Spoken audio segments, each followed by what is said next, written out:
Hey guys, welcome back to my channel. So over the past 2 years, I've been really into landscape photography, some wedding photography, portrait photography, but I haven't really tried street photography yet, so this is my first attempt.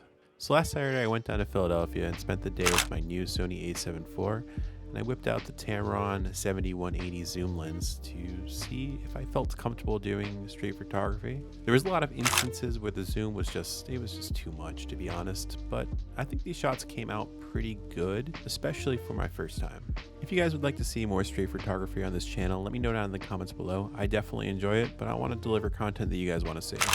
Also, if you haven't subscribed to my channel already, please hit that subscribe button down below and that notification bells so you can keep up to date with the content I'm coming out with. Anyways guys, hope you enjoy the rest of this video. I'm just going to turn the music up a little bit more. Sit back, relax, and let me know what you think about these shots I took.